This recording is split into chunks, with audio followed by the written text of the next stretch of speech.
But hey, where are you guys going? The party's just getting started. I didn't even get to sing Justin Bieber's Sorry yet, and that's like the highlight of my show. Hold up! Elias shouts out to the crowd, but the smell is too strong and his pleas are too late to stop them. Within minutes, almost no one's left standing in the Cavell courtyard area aside from me, Indigo, and Elias with his Coke bottle microphone. Back when I was still seeing shrinks for my problems, the only cool therapist I had used to say that I spend too much time feeling sorry for other people.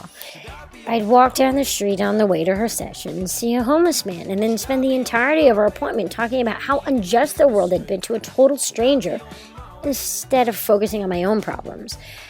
Ever since she pointed that out, I've tried my best not to pity other people to the point where it eclipses my issues. With seeing Elias standing there alone, half naked, watching his crowd of adoring fans leave him surrounded by stinky fruit pieces, I couldn't help but feel kind of bad for him. Not to mention guilty. The thing is, I thought that when his whole concert came to an end, that he'd just laugh it off or act indifferent like he normally does. And now he looks so down that Crap. I should apologize. Genuinely apologize. If someone ruined my concert with flying pieces of stinky durian, I'd probably want them to apologize to me too. Well, we did it, Alex. The courtyard's gonna be a ghost town for a good few hours with this much fruit on the ground. Now what? Should we start a riot? Indigo wipes the blade of her knife on the edge of her knit tank top. I hope Did Durian comes out in the wash. Otherwise, that shit's gonna spend the rest of the semester quarantined in a plastic bag somewhere in a room. Fact. Actually, I think we should apologize, I say. Indigo cocks her head to the side and narrows her cat-like eyes at me. Oh, okay. Why this isn't changing your chakra? She asks. I don't know. I thought the whole clearing out the concert thing was gonna be a good idea, but once people started leaving, Elias looked so bummed about it that I'm not bummed about anything, because you're still here. Suddenly, I'm surrounded by arms, and not just any arms, but arms that are warm and strong and pulling me closer to a body that's barely clothed. My blood pressure spikes, my heart races, and my face catches fire the second he touches me. He's touching me, holding me like he did on our last day at Belmar, and in the space between those few seconds, some broken part of me misses it. Some ugly, repressed, and faithful part of me misses the illusion of who we used to be, or what I thought we used to be. And then my body remembers the aftermath, the crushing weight of his absence, the dull ache of the hollowness he left behind. And I shut down, shut off, force all the diluted bits and pieces of dumb Alex's dreams back into Pandora's box and leave them there to die. She has no business hoping for happy endings or romantic resolutions where there are none to be had. Our story ended when the summer did. Elias, could you please not do that? I don't think Daniela would be comfortable with your behavior right now. I peel out of his over-the-shoulder bear hug and turn around to find him staring at me with an uncharacteristically cheerful smile plastered across his face. Nah, she's cool with whatever. So how'd you like the show? I saw you watching me out there. Elias plants his hands on his hips and puffs up his chest like some kind of rooster. For a guy in a relationship, he's way more cocky than he should be. Dan would be devastated seeing him parading around girls like he's still interested in them. Or maybe Dan already knows that Elias is still trying to prove to the rest of the world that he's not gay. He is a doctor, after all. Either way, my job is to try to make Elias feel as comfortable about his sexuality as possible. And that's exactly what I'm gonna do. Yeah, you were great. Indigo thought so too, right? I elbow Indigo and she snaps out of snacking on a leftover piece of durian to join the conversation. Yeah, sure, it was rad. Nice guitar skills, Elias. Elias's eyes triple in size along with his smile.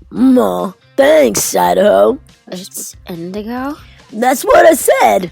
Anyway, thanks for coming. You smell weird and look kind of different today. Did you wash your face? Indigo rolls her eyes and pops another stinky piece of durian into her mouth before answering. Did you? The drool stain you've had from staring at Alex all afternoon is like super obvious. You should deal with that. Elias lets out a bark of a laugh and pulls Indigo into a side hug she's less than prepared for.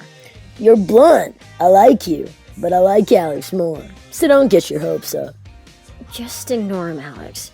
He's just using you to cover up his feelings for Dan. My hopes are subterranean when it comes to you, Elias. Elias's nose scrunches up like a rabbit's. Sub to what? Subterranean? In other words, you're not my type. Besides, I'm all for rectifying unresolved love stories, and from the looks of it, you two have some resolving to do. Up until about 10 seconds ago, Indigo seemed like the cool, clueless roommate who was too busy working towards achieving nirvana to notice anything about me and Elias. But now she seems to think we're unresolved or whatever, which is totally not true. The only thing unresolved between him and I is this situation with Dan. Period. End of sentence. Oh, no. Indigo, Elias already has someone special in his life, I say. You're right. I do. Elias winks at me, takes his arm off of Indigo, and then steps in way too close for comfort. He stares down at me with his ridiculously green eyes, snakes his hands around my waist, and reaches for my back pocket. Man, she's been a very bad girl. But it's okay. I'll let this one slide. He pulls his phone out of my shorts and slowly grazes the cool metal body up the length of my back and along the slope of my neck. Literally. I fight every single cell in my body that responds to his touch and shut my eyes so he can't read my blatant attraction to him between the lines. This has to stop. I have to stop before dumb Alex breaks out of her cage and ruins 2 relationships at once. I lean in towards Elias so that only he can hear me, but he doesn't shy away the way a person with a boyfriend should. Instead, he inches as close as he can without the two of us actually touching, and for a good couple seconds, even I start to question whether or not Elias is really...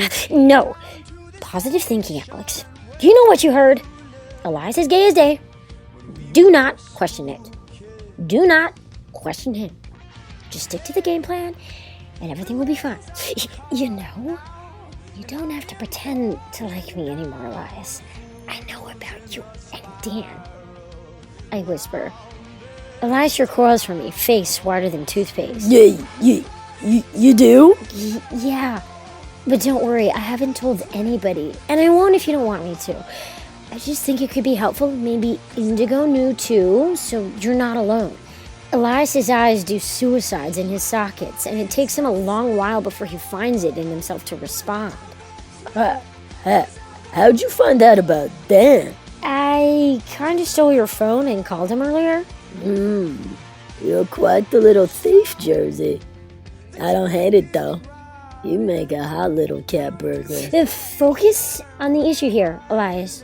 We're not talking about me. We're talking about you. You don't have to pretend anymore. Dan told me everything. Elias's cheeks flush black cherry red. Shit. Really? He's not supposed to do that. He's not supposed to tell anyone anything about me. I place my hands on his broad shoulders and try to squeeze away his tension. His muscles ripple under my fingers. Honestly, where do they even come from? Do boys just disappear for a year and magically grow muscles everywhere? I know, but I'm happy he told me the things he did. I just wanted you to know that I'm okay with everything, especially with what all this means for you and me. Elias blinks about 50,000 times as my words settle in. Are you for real right now? Like, for real? I can't help but break into a smile seeing him this excited. It's kind of adorable, and if this is anything close to what he looked like as a kid, I'm sure his mom probably spoiled him rotten. Yeah, I even bought your book earlier so I could read everything you wrote about the past year. I'm sorry I acted like a jerk at Dr. Garrett's office about taking your copy. It's cool, Jersey. Elias runs a hand through my hair and starts playing with a few strands in his fingers. Why is he playing with my hair? Maybe he wants long hair too? Just keep an open mind, Alex. Acceptance and empathy make the world go round. No, it wasn't cool at all. I kind of said some pretty horrible things to you, but after talking to Dan, letters to Jersey is at the top of my list of things to read. Elias shoots his hand into the air and lets out the kind of rebel yell I only thought cowboys and country boys were capable of. Yeah! Did you hear that, Indigo? She's gonna read it! Jersey's gonna read it! I thought I told him never to call me. Oh. So you're Jersey. That's gotta be awkward for your boyfriend. Indigo says. I step away from a slap-happy celebratory Elias and pull Indigo to the side. Okay, first of all, never repeat that nickname to anyone, okay? Yes, I'm Jersey, and yes, this book is kind of sort of about me because Elias and I used to date. Sort of. But I swear the situation's not what it looks like because Elias is carrying me! My feet go first. One foot flies off the ground after the other, and then my whole body follows. The same strong arms I had to escape from earlier are wrapped tightly around my waist and holding me steady across his broad shoulder. I shouted Indigo to help me, to stop him, to do anything other than wave at me while I disappear into the distance. Instead of coming to my rescue, she's smiling that annoyingly mysterious smile she's had on her face ever since Elias jumped off stage to talk to us. Traitor. I tried poking Elias's back to distract him or slow him down, but when that fails, I resort to good old-fashioned pegging. My first couple pleas for him to let me go were pretty compelling, but apparently Elias doesn't respond to cries for help. He does what he wants to do, which apparently involves abducting me. The more I plead, the faster he runs, smiling and laughing off my request for release all the while.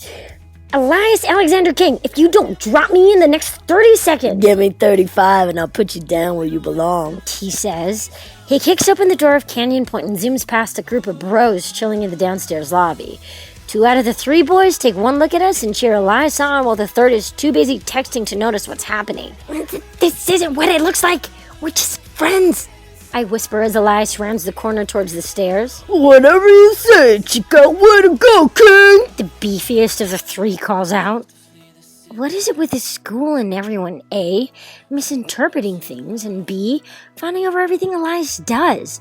Honestly, I could be being kidnapped for all they know, but since the world operates on double standards, if Elias is the one doing it, it's all good in the hood. Hold on, Jersey, this may get a little bumpy. Elias leaps up 3 stairs at a time, which technically should be impossible given his injuries. How are you even doing this? Aren't you in pain? I asked. Nope. I popped like 3 Vicodin a little while ago, so I feel like a fucking superhero. Up, and away, babe. Elias glides to the top of the stairs, waltzes into quad 3, and darts straight for his door. Wait, his door? What's happening?